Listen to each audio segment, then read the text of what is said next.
Quad તાલુકાના મોટી ઝંડુલી ખાતે બે બાળકી ડૂબી જતા મોત, પાણીમાં ડૂબી જતા બે સગી બહેનોના મોત। છોટાઉદેપુર જિલ્લાના કવાડ તાલુકાના મોટી ઝંડુલી ગામે પાઇપલાઇન લીકેજ થતા ભરાયેલા પાણીમાં ડૂબી જતા બે માસૂમ બાળકીઓના મોત નિપજ્યા હોવાના સમાચાર સામે આવી રહ્યા છે।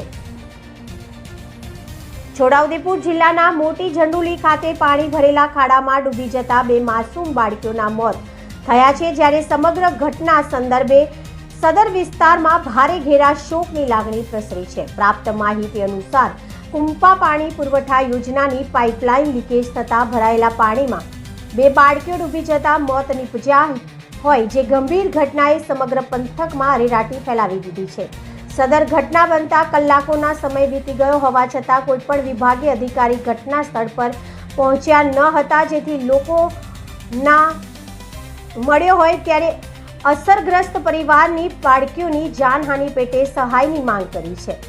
મોટી ઝંડુલી ગામના બુધારિયાભાઈ વેચાણભાઈ ભીલની બે દીકરીઓ પાણીમાં ડૂબી જતા મોતને ભેટી છે, જેમાં નીરુમતીબેન બુધારિયાભાઈ ભીલ આશરે ઉંમર 4 વર્ષ, જ્યારે મીનાક્ષીબેન બુધારિયાભાઈ ભીલ ઉંમર આશરે 3 વર્ષ બંને સગી બહેનો હતી। અત્રે ઉલ્લેખનીય છે કે સમગ્ર ઘટના બનતા સદર ગ્રામીણ વિસ્તારમાં ભારે શોકની લાગણી જોવા મળી હતી અને પરિવારજનો આક્રંદ અને હૈયાફાટ રુદનથી સમગ્ર વિસ્તારમાં ગમગીની ફેલાઈ હતી।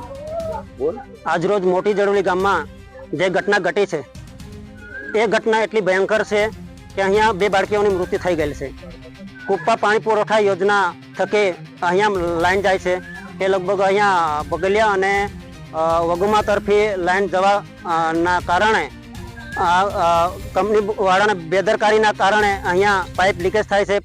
પાણી અહીંયા પાઇપ તૂટી ગયેલ છે। પાઇપ તૂટી જવાથી ખૂબ જ પાણી અહીંયા ભરાઈ ગયેલું છે અને એનું એટલું પ્રેશર છે કે જાણ આ ધરતીને પણ ખોદી નાખે છે। તો આ પાણી ભરાઈ જવાના કારણે બે બાળકીઓનું મૃત્યુ થયું છે।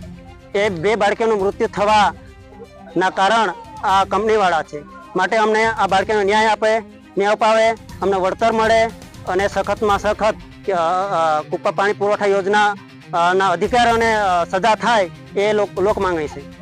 શું નામ? ભીલ કેમજીભાઈ વાનજીભાઈ।